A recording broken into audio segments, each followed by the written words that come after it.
Commander Lyria stood at the edge of the crystal tower watching the sky turn dark with smoke and fire. Something was falling from the heavens and it was coming down fast. Her hand moved to the communication crystal at her belt, and she called for her dragons. Within moments, 3 magnificent creatures descended from the cloud Silverwind. Her oldest companion landed beside her with grace. His silver scales caught the last rays of sunlight, making him look like a living star. Beside him came Ember, a younger dragon with scales the color of burning coals, and Mistral, whose blue scales reminded Lyria of the deep ocean. The burning object in the sky was getting closer now, and Lyria could see it was some kind of vessel. It was massive, much larger than any elven ship she had ever seen, and it was clearly in trouble. Fire trailed behind it like a comet, and pieces of metal were breaking off as it fell. "We need to move back," she told her dragons. "This is going to be a hard landing." The vessel hit the ground several miles away from the tower. The impact shook the earth so hard that Lyria nearly lost her footing. A massive cloud of dust and debris rose into the air, blocking out the setting sun. When the ground finally stopped shaking, Lyria climbed onto Silverwind's back. "We go to investigate," she said. "But we approach with caution. This could be an invasion force." As they flew toward the crash site, Lyria studied the destruction below. The vessel had carved a deep trench through the forest. Trees were flattened for miles and small fires burned everywhere. Whatever had fallen from the sky had brought devastation with it. When they reached the crash site, Lyria was amazed the vessel was still mostly intact. It was a strange design, unlike anything in the known galaxy. The metal was scorched black and parts of it were still glowing red from the heat of entry. But the main body of the ship had survived. Then she saw movement. Figures were emerging from the wreckage.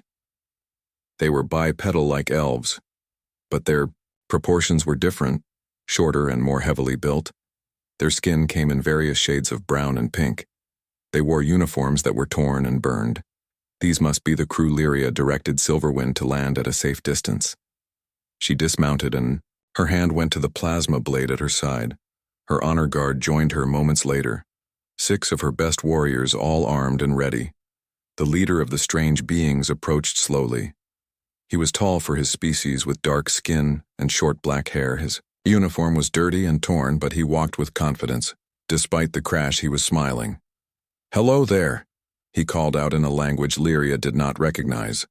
But her translation, Crystal, activated automatically. "My name is Daniel Brooks. I am the captain of the research vessel Horizon." "We mean you no harm." Lyria studied him carefully. "You have violated our airspace and destroyed our forest," she said coldly. "Give me one reason why I should not consider this an act of war." Daniel raised his hands in a gesture she assumed meant peace. "We had a critical malfunction in our jump drive," he explained. "We did not choose to crash here. We are explorers, not invaders. I apologize for the damage we have caused." Lyria noticed that more of these beings were emerging from the ship. Many were injured. Some were being carried by their companions. Despite their own wounds, the ones who could still walk were helping those who could not. It was an interesting behavior. "What species are you?" she demanded. "We are humans," Daniel said. "We come from a planet called Earth. We were on a mission to explore this sector when our systems failed." Humans. Lyria had never heard of them. The galaxy was vast and new species were discovered regularly. But something about these humans intrigued her. They had survived a crash that should have killed them all. "Your crew needs medical attention," she observed. Daniel nodded. "Yes, many are hurt. Do you have medical facilities nearby? We can pay for any help you provide." Lyria considered this. Her people had advanced medical technology. They could help these humans. But should they? What if this was some kind of trick? She looked past Daniel at the crash site. More humans were working frantically. Some were trying to put out fires.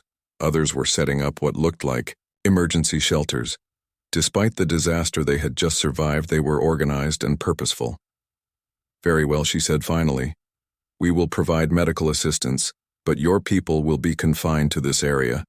Any attempt to leave or to explore our territory will be met with force." "Do you understand?" Daniel nodded gratefully. "Understood, Commander." "Thank you. We will cooperate fully." Over the next few hours, Lyria watched as her medical team worked alongside the humans. She was impressed by how efficiently the humans organized themselves. They had quickly established a command center and were coordinating rescue efforts.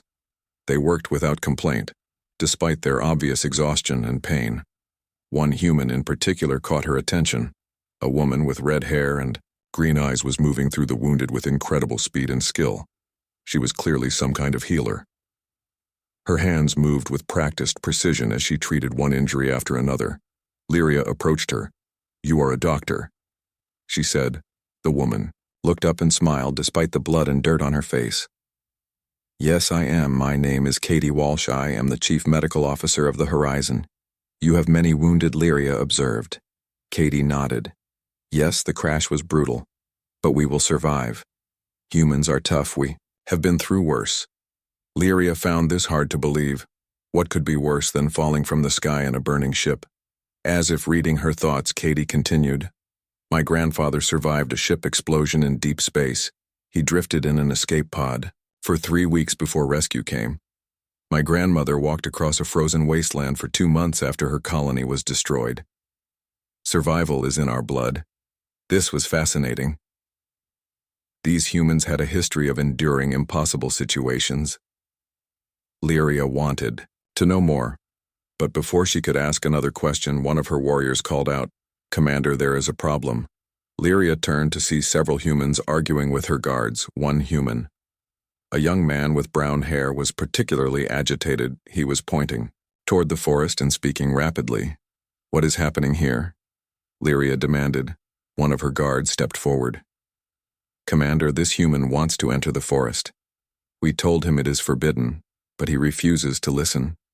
The young man turned to face her. His eyes were filled with desperation. "Please," he said, "there are animals in there. The crash started fires. They are trapped. We have to help them." Lyria stared at him in disbelief. "Your ship is destroyed. Your people are wounded, and you want to risk your life for animals." The human did not back down.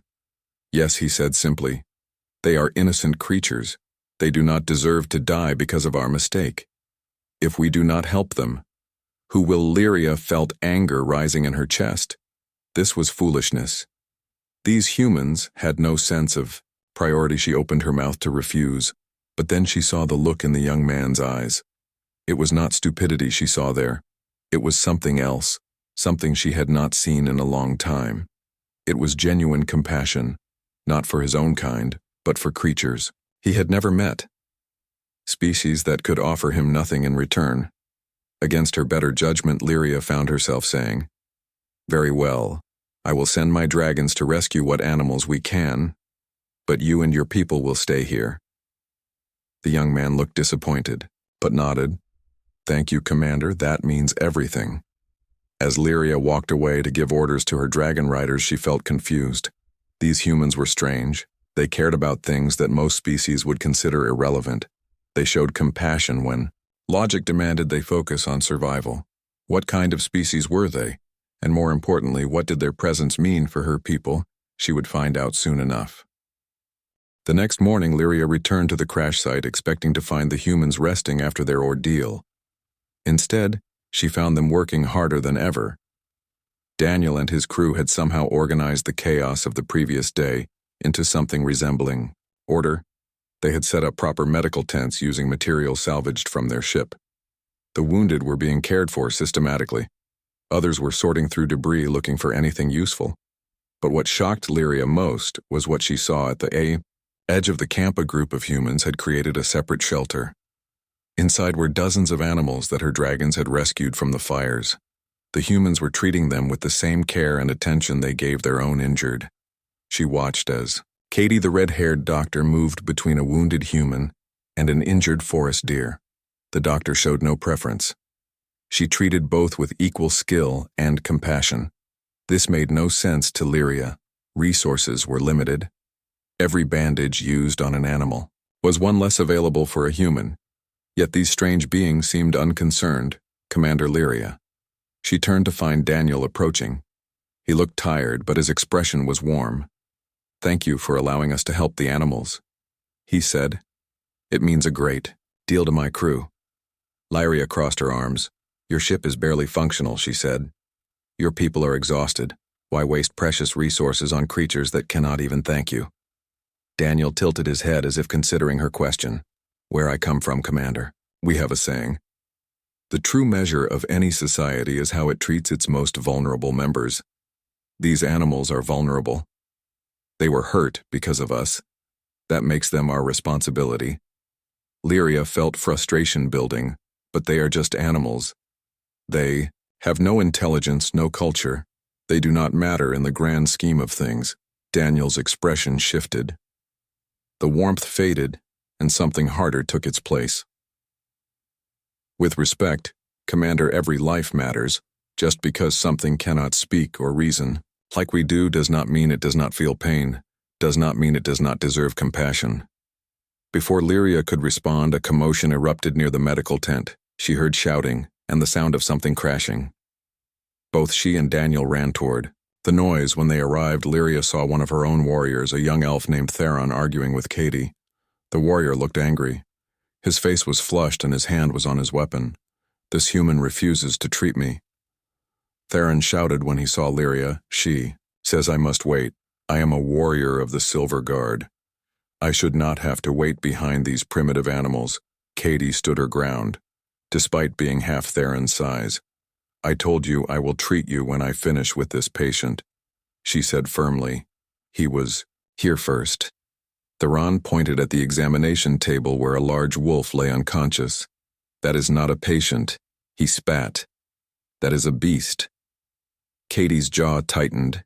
That beast has a broken leg and internal bleeding. If I do not treat him now, he will die. You have a sprained wrist. You can wait 10 minutes. Theron's hand moved to his plasma blade. Lyria stepped forward quickly. Theron, stand down, she commanded. But Commander, he protested. I said stand down. Lyria turned to Katie. Dr. Walsh, I appreciate your dedication to all living things, but my warrior does have a point. He is injured and he is one of my people. Katie met her gaze without flinching. Commander Lyria, I understand your position, but I am a doctor.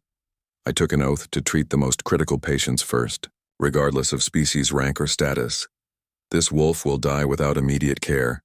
Your warrior will not. Therefore, the wolf gets treated first. The silence that followed was heavy. Lyria could feel the tension in the air.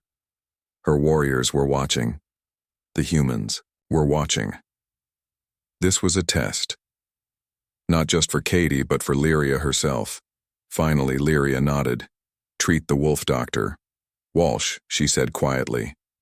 Theron, you will wait, and you will do so without complaint. Is that clear?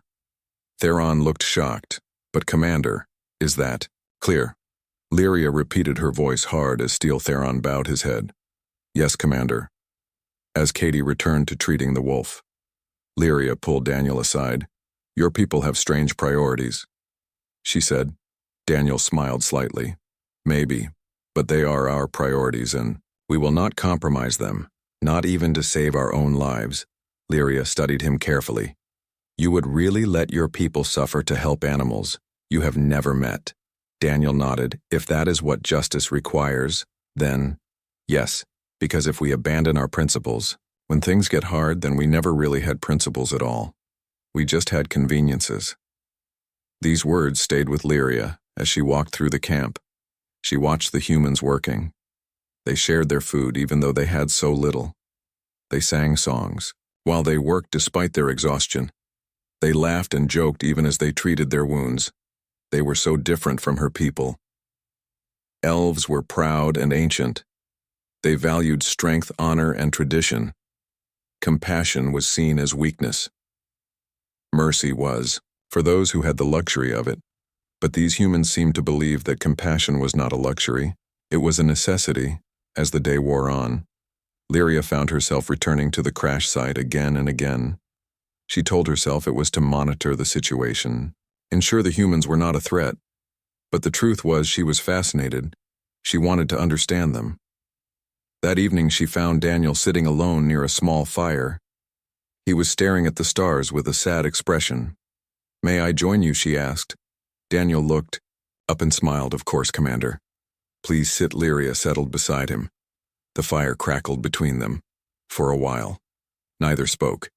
You miss your home? Lyria said finally. Daniel nodded. I do. Earth is beautiful in ways that are hard to describe. Blue oceans green. Forests, golden deserts, and the people, so many different cultures and traditions, all sharing one small planet. Lyria considered this. Your world sounds crowded. Daniel laughed.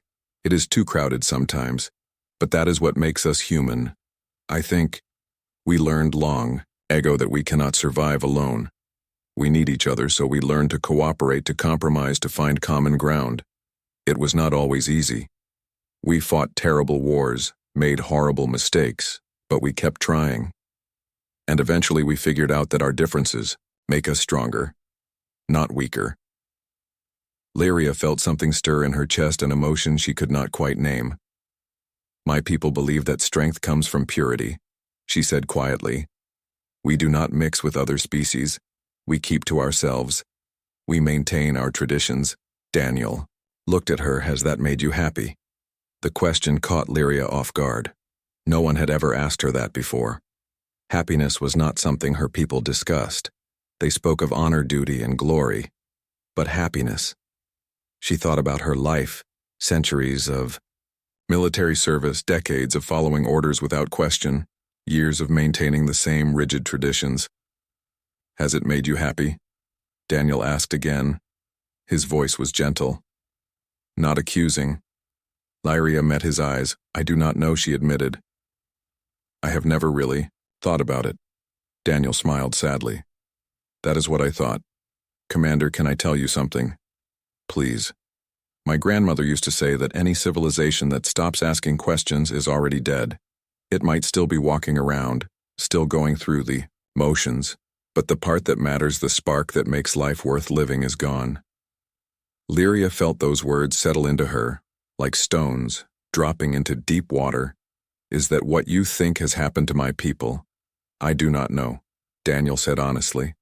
But I know that a society that values pride over compassion and tradition over kindness is a society that has forgotten what really matters. Lyria wanted to argue, but she could not find the words, because somewhere deep inside she knew he was right. She had spent centuries following rules that she had never questioned, maintaining traditions she did not understand. And for what? For honor, for duty. But was that enough? The fire crackled between them. Above the stars shone bright and cold. And for the first time in her long life, Commander Lyria began to wonder if perhaps the humans, with their strange priorities and compassionate hearts, understood something her people had forgotten. 3 days had passed since the crash, and Lyria found herself spending more time with the humans than she cared to admit. She told herself it was her duty to monitor them. But the truth was, she was learning things that challenged everything she believed on. The morning of the 4th day disaster struck. Lyria was in her command center when she heard Silverwind's distress call. It was a sound she had never heard before, a cry of pure pain that cut through her like a blade. She ran outside to find her beloved, Dragon descending rapidly. His left wing was damaged badly. Blood stained his beautiful silver scales. He crashed into the ground with a heavy thud that shook the earth. Lyria ran to him, her heart pounding. Silverwind had been with her for over 100 years. He was more than a companion. He was family. She knelt beside him, examining the wound. It was worse than she feared. A deep gash ran along the wing membrane. The delicate tissue was torn in several places. Without proper treatment, Silverwind might never fly again. Her hands shook as she reached for her medical supplies, but she knew the truth. She was a warrior, not a healer. She did not have the skills to fix this. Commander, let me help. Lyria turned to find Daniel standing behind her. His expression was serious. She wanted to refuse, her pride demanded it. But Silverwind made another pained sound, and she knew she had no choice. You are not trained for this, she said. Her voice sounded desperate even to her own ears. Daniel knelt beside Silverwind. I am a trauma surgeon, he said calmly. Before I became a ship captain, I spent 15 years in emergency medicine. I have treated wing injuries before. On Earth, we have creatures called eagles. Their anatomy is different, but the principles are similar. Lyria felt torn. This was Silverwind, her closest friend. Could she really trust a human she barely knew? But what choice did she have? Please, she whispered. Save him. Daniel nodded. I will do everything I can. But I need your help. Tell me about dragon physiology. How fast do they heal? What medications can they tolerate? For the next hour, Lyria found herself working alongside Daniel. She answered his questions, providing information about dragons that was normally kept secret from outsiders. But she did not care about secrets anymore. All that mattered was Silverwind. Daniel worked with steady hands. He cleaned the wound carefully, explaining each step as he went. The membrane is torn in 3 places, he said. We need to seal each tear individually. The blood vessels here are damaged, but not severed. That is good news. Lyria watched in amazement as Daniel repaired her dragon's wing with the same care and precision he had shown the injured animals. His hands never shook, his focus never wavered. He treated Silverwind as if the dragon was his own beloved companion. As Daniel worked, other humans gathered around. Katie brought medical supplies. A young engineer named Lisa offered tools. An older man named George held up lights so Daniel could see better. They all worked together without being asked, as if helping was the most natural thing in the world. After what felt like hours, Daniel finally sat back. The bleeding has stopped. He said, the wing is sealed and bandaged, but Silverwind needs to stay grounded for at least a week, maybe 2. The membrane needs time to heal properly. Lyria felt tears on her face. She had not cried in decades. Thank you, she whispered. Daniel smiled gently. You are welcome, Commander. He is a magnificent creature. You must love him very much. I do, Lyria said. He has been with me longer than most of my own people. He is my friend. Daniel nodded. Then I am honored that you trusted me to help him. As the other humans dispersed, Lyria stayed with Silverwind. The dragon was resting now. His breathing was steady, and the pain seemed to have eased. Stroked his scales gently. Daniel sat down nearby. He did not speak. He simply sat with her in comfortable silence. After a while, Lyria said quietly, I do not understand you humans. Daniel looked at her. What do you mean? You crashed here. She said, your ship is damaged. Your mission is ruined. Many of your people are hurt. You should be focused on survival, on getting home. Instead, you waste time treating animals, helping strangers, saving my dragon. Why? Daniel considered his answer carefully. When I was young, my grandfather told me a story, he said. During a great war on Earth, there was a soldier who found a wounded bird on the battlefield. The bird had been caught in the crossfire. Its wing was broken. The soldier was exhausted. He had been fighting for days. He had his own wounds to worry about, but he stopped anyway. He spent an hour carefully setting the bird's wing and finding it a safe place to recover. His fellow soldiers thought he was crazy. They said he was wasting time, that the bird did not matter. Lyria listened intently. What happened to the soldier? Daniel smiled sadly. He died the next day in battle. But years later, someone asked his best friend why he had bothered to save that bird. And his friend said something I have never forgotten. He said that soldier knew he might die. He knew that in the grand scheme of the war, one bird did not matter, but he also knew that in the grand scheme of the universe, one soldier did not matter either. So he decided that if he was going to die, he wanted his last acts to be acts of kindness. He wanted to die, knowing he had made the world even a tiny bit better. Lyria felt those words sink deep into her soul. So that is why you help, she said. Because you want to make the world better. Even in small ways. Daniel nodded. We humans believe that every act of kindness matters. Every life saved makes a difference. Maybe not to the universe, but to that one life. And if we all do small kindnesses every day, then maybe the universe becomes a little brighter. Lyria looked at Silverwind, sleeping peacefully. Daniel had saved him, this human who owed her nothing, who was stranded on her world, who had every reason to focus on his own problems. He had saved her dragon simply because it was the right thing to do. Something shifted in Lyria at that moment. For 2 centuries she had believed that strength was everything, that compassion was weakness, that mercy was for those who could afford it. But watching this human who had shown more kindness in 4 days than she had shown in a lifetime, she realized she had been wrong. Strength without compassion was just cruelty. Power without mercy was just tyranny. And a life lived without kindness was not a life worth living. "Daniel," she said. He looked at her. "Thank you. Not just for Silverwind. For everything. For showing me what true strength looks like." Daniel smiled. "You are welcome, Commander. But you know the strength was always in you. Sometimes we just need someone to remind us, as the sun set." Lyria made a decision. She would help these humans. Not because she had to, not because of duty or obligation, but because it was the right thing to do. Because they had taught her something precious. They had reminded her that kindness was not weakness, that compassion was not foolishness, that caring for others, even when it cost you something, was the most human thing of all, and perhaps it was time for her people to learn that lesson too. She stood and turned to Daniel. "Your ship," she said. "How long will it take to repair?" Daniel looked surprised by the question. "Honestly, with our current resources, maybe 6 months, a year if we run into complications." Lyria nodded. "You will have our full support. Our engineers will work with yours. Our materials are at your disposal. Whatever you need, we will provide."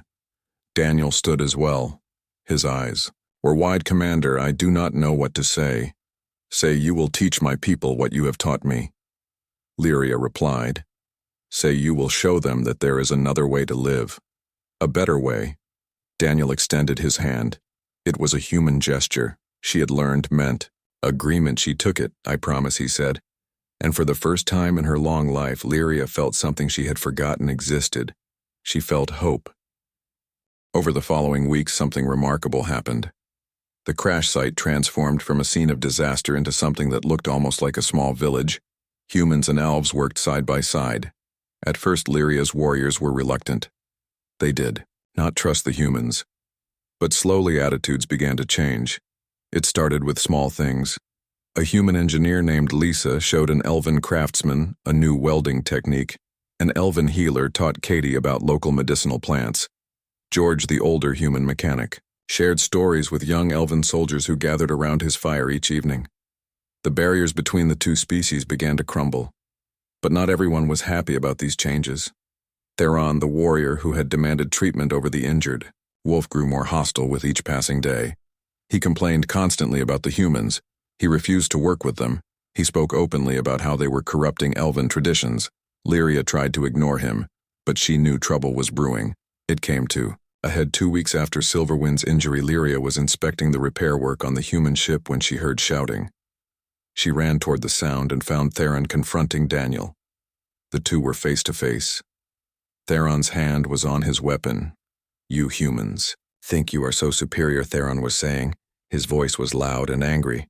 "You come here uninvited. You destroy our forest. You consume our resources. And now you presume to teach us how to live." Daniel's expression was calm, but Lyria could see tension in his shoulders. "We do not think we are superior," he said evenly. "We are just trying to survive. And we are grateful for your help." "Your help?" Theron spat. "You mean Commander Lyria's foolish generosity? She has lost her mind. She spends more time with you aliens than with her own people. She treats your kind as equals when you are clearly inferior." Lyria felt anger surge through her. "Theron," she said sharply, "stand down immediately." Theron turned to face her. His eyes were wild. "No, Commander," he said, "I will not stand down. Someone needs to say what we are all thinking. These humans are making us weak. They fill our heads with ideas about compassion and kindness. But kindness does not win wars. Compassion does not defend our borders. We are warriors. We should act like." Lyria stepped forward. Her voice was ice cold. "You forget yourself, warrior. I am your commander. You will obey my orders, or you will face consequences." Theron laughed. It was a bitter, ugly sound. "You are not fit to command anymore. You have been corrupted by these aliens. You care more about a human's pet animals than about your own people. I challenge your leadership. Silence fell over the camp. An open challenge was serious. It had not happened in the Silver Guard in over a century. By elven law, Theron had the right to challenge, and Lyria had to respond. She could feel everyone watching. Her warriors, the humans, all waiting to see what she would do. Very well, she said quietly. I accept your challenge, but this will not be a simple duel. If I win, you will be stripped of your rank and exiled from the Silver Guard. If you win, you may take command. Theron smiled cruelly. Agreed. The duel will take place at dawn tomorrow. Lyria nodded. Then we have nothing more to discuss. As the crowd dispersed, Daniel approached. Her commander, that was dangerous, he said. Why did you accept? Lyria looked at him. Because he is right about one thing. I have changed. And if I am going to lead my people into a new future, I need to prove that my way is stronger than the old way. But he is a trained warrior, Daniel protested, and you have been spending weeks with us instead of training. Lyria smiled. Do not worry. I know what I am doing. That night, Lyria sat with Silverwind. The dragon was healing well. His wing was almost fully recovered. She stroked his scales and thought about the coming duel. She was not worried about winning. She had trained for centuries. Theron was skilled, but she was better. What worried her was what came after. If she won, she would have to follow through. She would have to exile one of her own warriors. It would send a message that could not be taken back. But if she lost, everything she had learned from the humans would be forgotten. Her people would return to their old ways, cold, isolated, unchanging. She could not let that happen, Commander. She turned to find Katie approaching. The doctor looked concerned. May I sit with you? Of course. Katie settled beside her. I heard about the duel, she said. I wanted to make sure you were all right. Lyria smiled. I appreciate your concern, but I will be fine. Katie nodded. I believe you, but I wanted to tell you something. What you are doing, standing up for what you believe in, challenging centuries of tradition, that takes real courage. Lyria felt warmth spread through her chest. Thank you, Katie. That means a lot. The doctor smiled. You know, when I first met you, I thought you were cold, heartless even. But I was wrong. You have one of the biggest hearts I have ever seen. You just needed someone to remind you it was there. As Katie walked away, Lyria thought about her words. Maybe she was right. Maybe the capacity for kindness had always been there. She had just buried it under layers of duty and tradition. Dawn came too quickly. The entire camp gathered in a clearing. Humans and elves stood side by side watching. Lyria and Theron faced each other across the open space.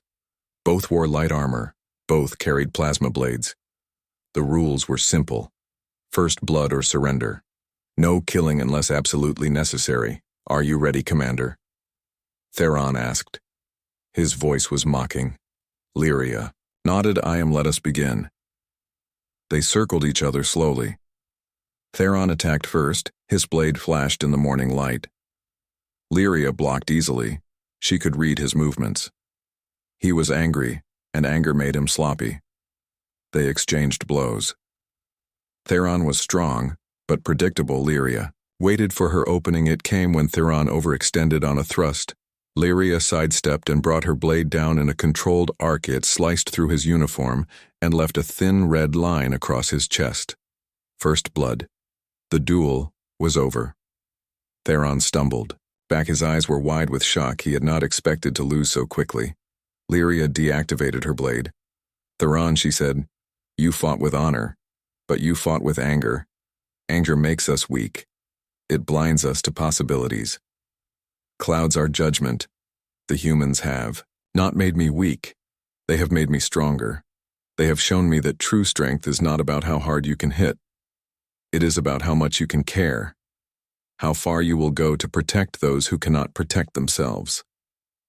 She looked around at the gathered crowd. We have lived for centuries believing that isolation keeps us safe, that pride keeps us strong. But look at what we have accomplished in just a few weeks, working with the humans. We have learned new techniques, shared knowledge, built friendships. That weakness? Or is that the beginning of something greater? Silence answered her. Then slowly someone began to clap. It was George, the old human mechanic. Others joined in. First the humans, then gradually some of the elves. Even some of Lyria's own warriors. Theron stood alone, defeated. His face was a mixture of shame and anger. Lyria walked over to him. "You are exiled from the Silver Guard," she said quietly, "but not from this camp. If you choose to stay and learn, if you choose to open your mind, then perhaps one day you will understand what I have discovered, that the strongest warriors are not the ones who refuse to change. They are the ones who have the courage to grow." Theron looked at her for a long moment. Then he nodded slowly. "Perhaps, Commander," he said. "Perhaps as." The crowd dispersed. Daniel approached. "That was impressive," he said. "Where did you learn to fight like that?" Lyria smiled. "I have had 200 years of practice, but today I fought for something I believe in. That made all the difference." Daniel nodded. "You know you have changed more than just yourself. My people have been watching. They see how you lead with both strength and compassion. They see how you balance tradition with progress. You are becoming the leader your people need." Lyria looked at the camp, at humans and elves working together, at Silverwind playing with some of the younger dragons, at Katie treating patients without regard for species. This, she thought, this is what the future should look like. Not divided by species or tradition, but united by shared values, by kindness, by hope, and she would fight to protect that future no matter what it cost. 2 months had passed since the crash, and the human ship was nearly ready to fly again. The repairs had gone faster than anyone expected. Humans and elves working together accomplished in weeks what would have taken either species months alone. But, as the departure date grew closer, Lyria felt a strange sadness growing in her chest. She had grown used to having the humans around, their laughter, their stories, their constant questions about everything. The camp felt alive in a way her cold crystal towers never had. One evening she found Daniel standing alone looking at his ship. The vessel gleamed in the fading light. It was scarred and patched, but it was whole, ready to return to the stars. "You leave tomorrow," she said. Daniel turned and smiled. "Yes, the ship passed all final tests today. We launch at dawn." Lyria nodded. She should have felt relieved. The humans had been a disruption to her ordered life, but instead she felt loss. "You have changed us," she said quietly. "My people will never be the same." Daniel's expression grew serious. Is that a good thing? Lyria thought about the past 2 months. She thought about her warriors laughing with human engineers, about Katie teaching elven healers new techniques, about the young elves who now questioned traditions they had once accepted without thought. "Yes," she said, "it is a good thing. We were dying without knowing it, becoming statues, beautiful and perfect and lifeless. You reminded us how to live." Daniel smiled. "You give us too much credit. The capacity for change was always in you. We just gave you permission to embrace it." They stood in comfortable silence for a while. Then Daniel said, "Come with us." Lyria looked at him in surprise. "What?" "Come with us," he repeated. "Join our crew. See the galaxy. Meet other species. Learn new things. You have spent 2 centuries following the same rules in the same place. Do you not want to see what else is out there?" Lyria felt her heart race. It was impossible. She was the commander of the Silver Guard. She had responsibilities, duties, but even as she thought these things, she felt something else. A longing she had not acknowledged until now. A desire to see more, to learn more, to become more than what she had been. "I cannot," she said, but her voice lacked conviction. "Why not?" Daniel asked. Lyria struggled to find an answer. "Because my people need me." Daniel nodded. "They do, but they also need you to grow, to bring back new knowledge, new perspectives. The best leaders are those who never stop learning, and you cannot learn if you never leave." Lyria thought about this, thought about Silverwind, who was now fully healed, about her warriors who were growing more independent every day, about the future she wanted to build. Maybe Daniel was right. Maybe the best thing she could do for her people was to venture into the unknown and bring back wisdom. "I will think about it," she said. That night Lyria could not sleep. She walked through the camp watching humans pack their belongings, saying goodbye to elven friends they had made. She saw Katie hugging young elven healers. With tears in her eyes, she saw George teaching a group of warriors one last card game. She saw Lisa and an elven engineer exchanging communication codes so they could stay in touch. These connections that had formed were real. They mattered. As she walked, she found herself at Silverwind's resting place. The dragon lifted his great head and looked at her with knowing eyes.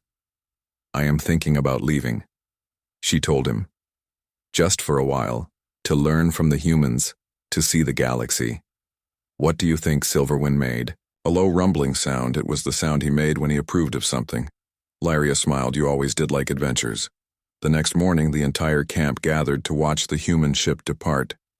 Daniel stood at the boarding ramp. His crew was all ready. Inside, final checks were complete. It was time to go, Commander Lyria. He called out. "Thank you for everything. We will never forget your kindness." Lyria stepped forward. Her heart was pounding. "Daniel," she said, "does your offer still stand?" Daniel looked confused for a moment. Then understanding dawned in his eyes. "You want to come?" Lyria nodded. "If you will have me, and Silverwind." "Of course. I will not go without him." Daniel's face broke into a huge smile. "Of course, we would be honored to have you both. There is plenty of room, and a dragon on board will certainly make us unique." Lyria turned to her second in command. "Kayla, you are in charge until I return." Kayla looked shocked. "But Commander, you cannot just leave." Lyria smiled.